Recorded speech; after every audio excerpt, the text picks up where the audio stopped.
Hey guys, it's Brandon and Brian. We're just going to do a little pre-drywall orientation with you guys. We're going to kind of go through, show you some things on the outside, show you some things on the inside, so you guys can get a look at the walls and stuff like that before everything gets packed full of insulation and covered up with the drywall.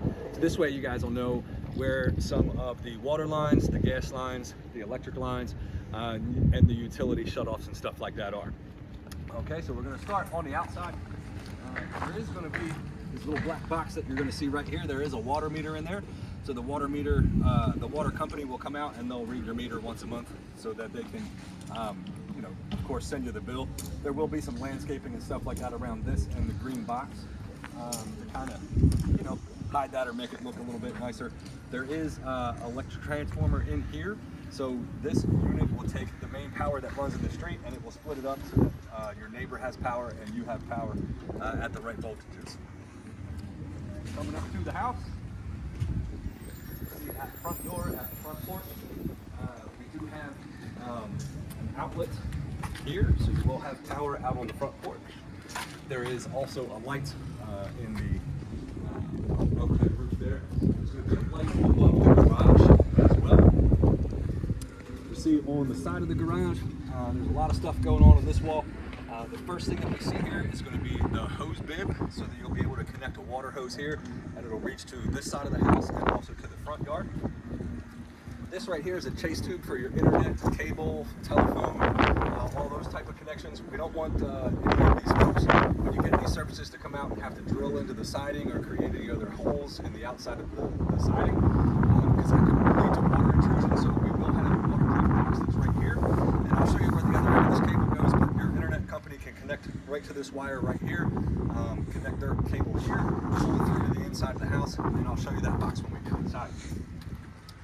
We do have the meter base here for the power company, so when it gets time to put power on the house, they'll come out and they'll stick a meter in here, and then this is one of the main, this is where they'll come out to read the meter, and then also the power goes into the house through there. This section right here, we got a little bit going on. So this is where the outside part of the air conditioning system is going to be. It's a condenser, which is a big square box. It kind of looks like a radiator in a car, has a fan on the top, but it's the heat exchange element to your air conditioner and your furnace. So there will be a fuse disconnect here, of course, power for that, and then those are the hard lines that run up to the inside where the air handler and the furnace are for the inside. But that's where your air conditioning is going to be. We got a couple different things going on right here as well. So we have a hot water line, a cold water line, and we have a gas line, and there's also a little bit of power here. So there's going to be a tankless water heater on the outside of the house right here. Okay, and then cold water will go into the hot water heater. It will use gas to heat that water, and then it will go back into the house through here. Of course, that is an electronic system, so it does take a little bit of gas or a little bit of electric. But this is where your tankless hot water is going to be, and it is continuous, meaning that even if 10 people all take a shower all right in a row, it is a tankless system. So as long as there is a call for hot water on the inside of the house, that gas will fire up, and you will have instant hot water, not instant hot water, but you will have hot water all the time, and it won't run cold. This stub out here is for the natural gas system, so there will be an underground gas line that gets put in and comes to right here, and then the gas company will install their meter right here, tie into this tube or this pipe which goes into the house and supplies gas for the stove, for the furnace, and also for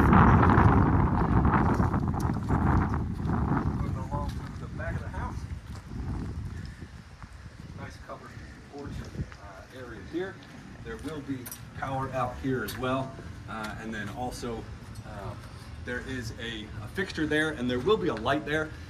That black box type fixture has a stud that runs through the center, so it can support some additional weight. We have had some folks that would prefer to have a ceiling fan on the outside. Of course, we don't pick the ceiling fan for you, because there's so many different types and things like that, but it will support weight, which is the reason that we use that particular type of box, so that you can change that up. If you wanted to take that light out and put a ceiling fan in for your covered porch area, you can certainly do that. All right, on the back side of the house, we have your other hose bib here. So this one gives you access so you can reach with a standard hose to your backyard and then also to all of the yard on this side. We do have some slinkies sticking out of the roof. Those are the vents for the bath fans on the inside. So once they get the siding up there, they'll cut those things kind of to the right proper length, and there is a guard or a grate system that goes on that blends in with the siding. We do have a drip line right here. So when your air conditioner is running inside the house, it does create condensation, and you will get some water that drips out. So, and it is supposed to do that. So when your air conditioning system is working, you will normally see water dripping out of that. That is the way it is designed. If for some reason that piping system gets clogged or broken, there is a secondary emergency system too, and we place that over the wall, so there is a secondary drain there. So that drain will drip water onto the window so that it's noticeable. So if you do see water coming out of that one, then you do know that you either have a clog in the main drain or that you want to call the HVAC company and see what's going on as to why it's not coming out the proper drain.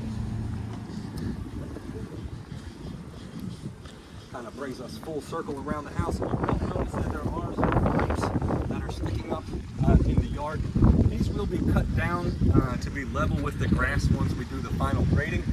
But these pipes here are so that the water company can flush out the drains that run underneath the house. If you ever do get a clog or something like that where the water doesn't go down, you can call the water company. They'll come out and they'll undo these caps and they'll be able to flush those lines out for you.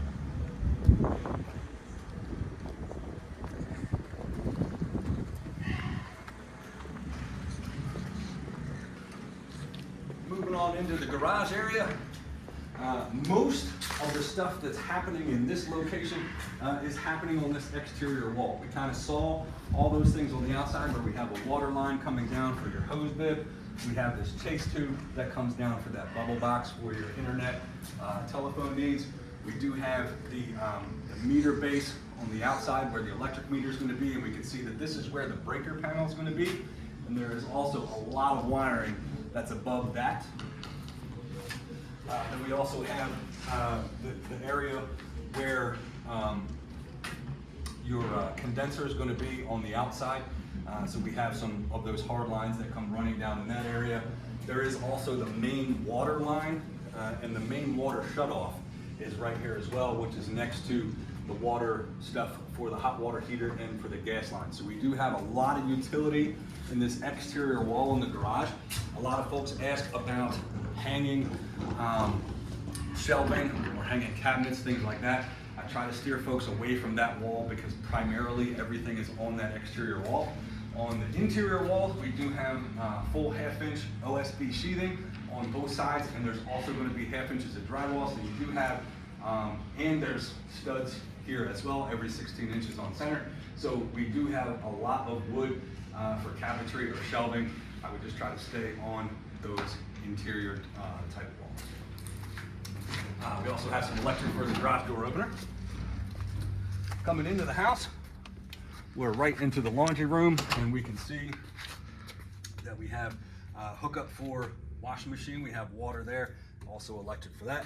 And then we have the dryer vent and power for the dryer, which goes straight up through and out of the house there. You can see we already got insulation in here. So past all the rough inspections and all the mechanical things, and the insulators were already out today. So just kind of give you a good idea, we got a lot of insulation in the walls, and that's one of the reasons why we want to do these things, just so that you guys can see where everything is in the walls before it gets covered up with drywall, because then everything just looks like a normal white wall. You can see in the kitchen, we do have some extra blocking in this wall, these wood things here, so this is where cabinets are going to hang. This particular line, we have water line coming down for the refrigerator, so there will be water for the refrigerator. And we also have blocking here where the base cabinets are going to go. So there's already going to be a lot of cabinetry and things like that on these walls, so not too many folks do hang additional things on these walls, but just kind of be mindful. We do have a gas line that comes straight down from the top here, and it goes down to the bottom. So this is where your stove area is going to be, but just be mindful that you do have some power and some gas that comes straight up from there. We'd have Brian swing around to the other side. we can kind of see some things that's going on with the island. So we can see we got hot water here, we got some drains, we got some cold water. So this tells me, you know, this is where the sink area is going to be. We do also have wiring coiled up, so there will be power on each end of the island that you can tap into. There is some additional boxes here. That's going to be power for the dishwasher and for the garbage disposal that's underneath the sink. So, but there will be other power that you can tie into other than those two locations. We do also have a couple big returns for the HVAC system. We can see there's a lot of ductwork and stuff like that up there. There's a large platform right above Brian, very central to the location, and that's where the other side of your air conditioning is. So that is your air handler that has the furnace inside of it. So that will do your heat and your air conditioning. It works in conjunction with the outside. There is an access for that, which is in the garage as well, which we will show you a little bit later on once it's built, and there's a little drop door there. But we do have some return ducts. So there will be some filters that are in here, and those are the filters that you're going to want to change monthly or at least every other month or so. There is another return, a smaller one, and this one is in for the master suite. Since the master suite is such a big space with the master shower and closet, there is a separate return system for that one. We can also see in the middle of the bedrooms, we do use those black type boxes that I discussed before. So if you did want to change those lights out for ceiling spans, you certainly can. We have a big open space there. Coming into the master bath, we can see a big walk-in shower. We can see we got a lot of plumbing pipes here. So this is where the double vanities are going to be. And then also the toilet area as well. Coming into the master closet. This is the other end of that orange tube that I was telling you about. So we do have a plastic box here, and we keep it plastic for a reason. So when you pull your internet through, you can have your router hooked up and your Wi-Fi. If it was a metal box, the Wi-Fi signal would be trapped inside, so we use plastic, so that way you can mount your router and your Wi-Fi right in here, and you'll get good signal throughout the whole house. And they can just kind of pull that through this tube. Everything will be in here. They can get everything connected up for you, and they don't have to. There is power here as well, regular 120 volt plugs, so they can plug everything in and keep it right in there for you. And there's a nice little door that goes on a little bit later once we get past drywall. So.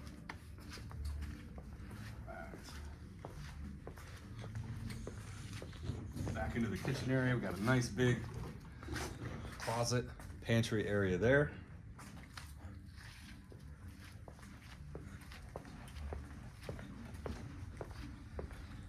And then coming up into the guest bedroom area, kind of like a little Jack and Jill setup. We have a bedroom on each side.